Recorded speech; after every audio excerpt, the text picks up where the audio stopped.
बरोबर आणखी काय हा रिपोर्ट आहे मेडिकल रिपोर्ट आहे दवाखान्याचे रिपोर्ट आहे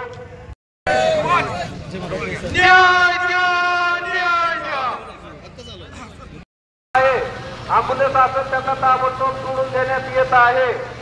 त्याच्यामुळं आंदोलन काही निवड याच्यासारखं नाही आमचं, फक्त आम्हाला न्याय द्या, न्याय द्या, सोमनाथ सूर्यवंशीला न्याय द्या।